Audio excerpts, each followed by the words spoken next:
Boa tarde a todos. Meu nome é Everaldo. Estamos no meu canal A Hora da Verdade. Hoje vou falar como agradar a Deus. Só existe dois poderes antagônicos: Deus e o diabo. Quando você obedece os mandamentos de Deus, você o agrada. Mas quando você não o faz, agrada o diabo. Então nós temos que ser cautelosos para andar no caminho do Senhor. Em Oséias 4:6, Deus fala: meu povo é destruído por falta de conhecimento. Gente, isso ele disse para Israel. Mas Deus não muda. A palavra dele é de eternidade a eternidade e o sentimento, o amor de Deus não muda. O que ele gostava, gosta até hoje. O que ele abominava, abomina até hoje. E será assim para sempre. Esse é o nosso Deus. Eu vou falar também aqui a respeito da Santa Ceia. Paulo não deixa nada escrito para nós, para nos ensinar, a não ser a crítica que ele faz à igreja de Coríntios. Em 1 Coríntios 11, 17 ou 34, ele se retrata desse fato. Eu vou falando agora eu vou falar agora do 11, 29. Pois o que come e bebe indignamente, come e bebe para sua condenação, disse Paulo, não discernindo o corpo do Senhor. E eu falo, porque você tem que saber que quando você come o pão, simbolicamente, você está comendo a carne de Jesus.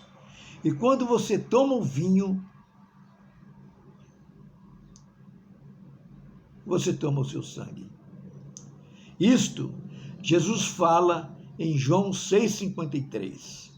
Jesus disse: em verdade vos digo, que se não comerdes da carne do Filho do Homem, não beberdes o seu sangue, não tereis vida em vós mesmo. 6,54. Quem come a minha carne e bebe meu sangue, tem a vida eterna, e eu o ressuscitarei no último dia. Você tem que comer sabendo o que está comendo.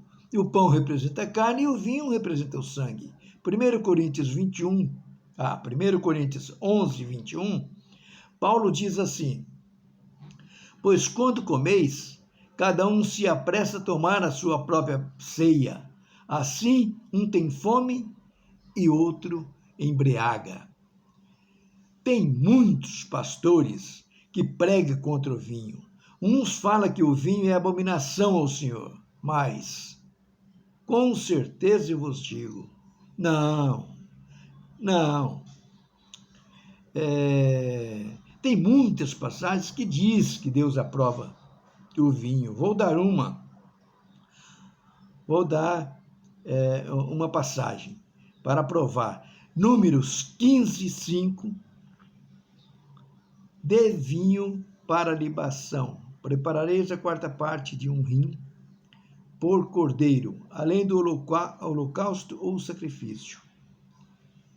Deus está pedindo que bota o vinho na oferta dele. Como que ele iria pedir uma oferta se ele não aprovasse?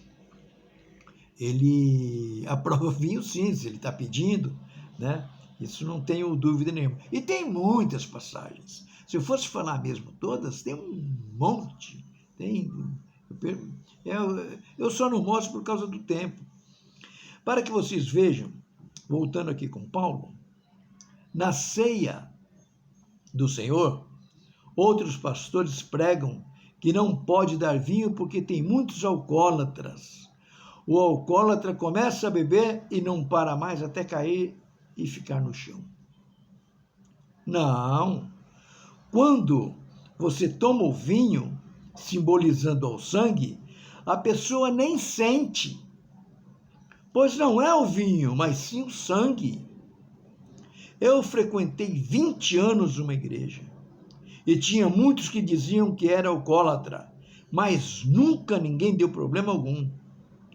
Ao contrário, eu faço a Santa Ceia, que é a Páscoa do Senhor Jesus, na minha casa há quase 10 anos.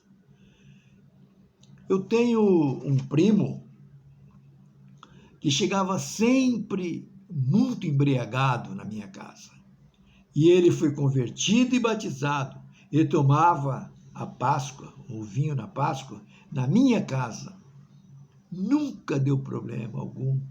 Ao contrário, parou de beber definitivamente. Nunca mais bebeu.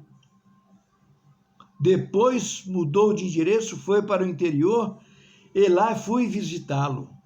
E mesmo estando longe, não bebeu mais até o dia de hoje.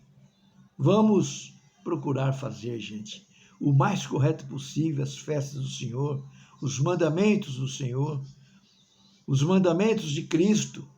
Deus deu uma festa chamada Páscoa e os ensinou como devemos fazer todas as coisas da festa. Por isso, Paulo não ensinou. Começando, essas são as festas do Senhor, as santas convocações que proclamareis. No seu tempo determinado, no primeiro mês, no 14 do mês pela tarde, é a Páscoa do Senhor. E Cristo Jesus é a nossa Páscoa, foi sacrificado por nós. Isso está escrito em 1 Coríntios 5:7. 1 Coríntios 5:7. Efésios 5:2. E andai em amor como também Cristo vos amou, e se entregou a si mesmo por nós, em oferta e sacrifício a Deus em cheiro suave. Preste atenção na Páscoa, a saída do Egito. O cordeiro não poderia ter defeito nenhum. Pegará o cordeiro e matará no crepúsculo. Olha as coincidências.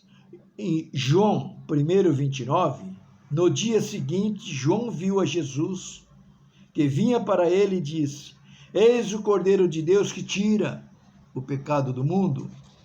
Jesus, em João 8:46, pode algum de vós acusar-me de pecado? E Jesus morreu também no crepúsculo. Preste atenção, o cordeiro animal não podia ter defeito. Jesus, o cordeiro, não tinha pecado nenhum, ele era perfeito. À noite comia um cordeiro animal, à noite também comemos o cordeiro Jesus. Gente, é tudo igual. O cordeiro animal representava Cristo, cordeiro da Páscoa, Jesus, cordeiro da Páscoa. O cordeiro perfeito, Jesus perfeito, cordeiro morria à tarde, Jesus, cordeiro, morreu à tarde, todos eles com data determinada, dia e mês. Outra coisa, tem que comer com pão puro, não tem fermento. Êxodo 23:18, Deus diz assim, não oferecerás o sangue do meu sacrifício com pão levedado. Veja bem, Jesus Cristo entregou a si mesmo em oferta e sacrifício a Deus em cheiro suave. Efésios 5:2. Por isso digo, o antigo mandamento e o novo é o mesmo.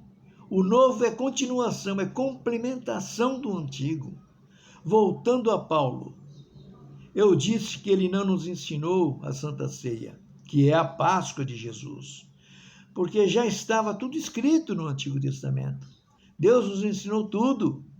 Agora, hoje em dia eu vejo que é a falta de zelo com as coisas do Senhor. A ceia é refeição noturna. Vejo os pastores dizerem: a ceia será às 9, às 13, às 15. Às 9 é café da manhã, às 13 é almoço, às 15 é café da tarde. E a ceia? Ceia é noite. Não está faltando zelo? Deus manda fazer uma coisa, eles fazem outra. Isso porque esqueceram o antigo mandamento. Jesus ensinou lava-pés.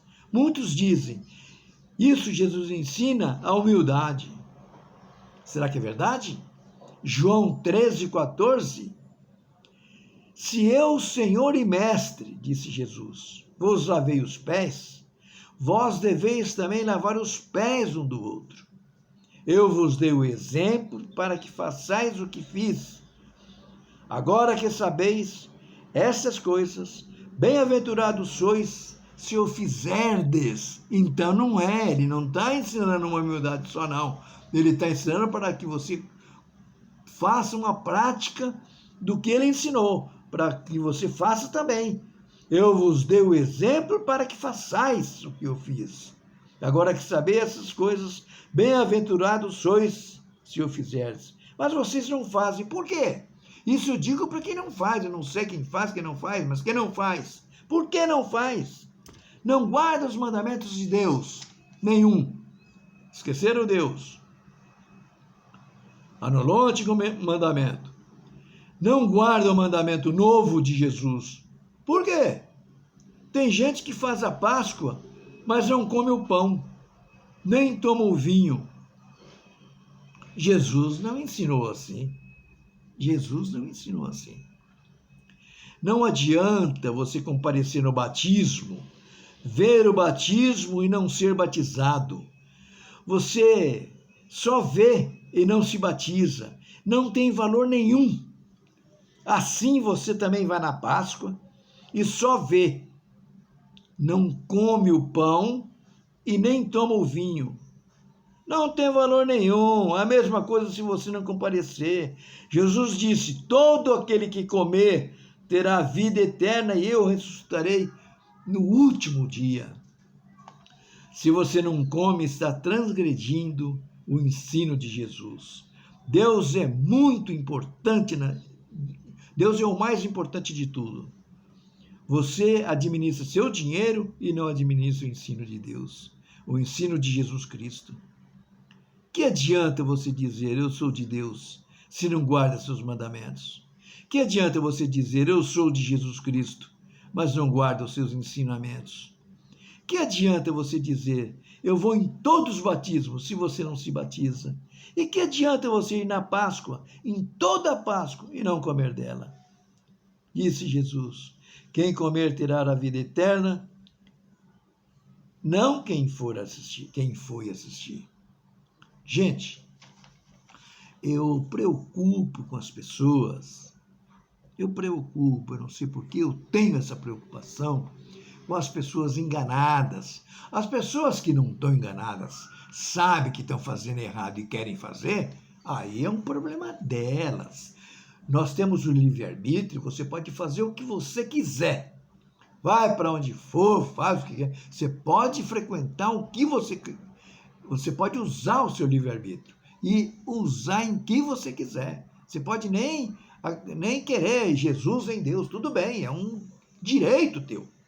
Agora, as pessoas que estão enganando, que estão pensando que estão agradando a Deus e não está, pensando que estão seguindo o caminho de Deus e não está, porque eu falo a respeito de falsos mestres que está cheio, esparramado para tudo quanto é lugar. Faz um favor, Senhor, senhora, amigo, amiga, irmãs, abre em 2 Pedro 2, do 1, e lê aquele trechinho. Falsos mestres, lê ali. 2 Pedro 2, do 1, do 1 ao 6, ali do 7. E em Romanos, veja bem, em Romanos está escrito assim, Romanos 14, 12, de modo que cada um de nós dará conta de si mesmo a Deus. Tem gente que pensa que o pastor que vai dar conta dele. Não. Cada um de si vai dar conta a Deus. O pastor encaminha ele. Agora, se o pastor for falso, ele está na falsidade. Ele tem que conhecer a Bíblia. Não estou falando para sair da igreja, não estou falando nada disso. Fica na tua igreja. Só que se teu pastor for desses que está falhando, não seja você um falho. Você está prestando, você está dando valor na palavra de Deus. Você está prestando atenção nela. É esse o problema. Presta atenção na Bíblia e segue o que está escrito. Nem sempre o que o pastor fala. Eu deixo os irmãos. Obrigado por tudo. E Deus abençoa a todos.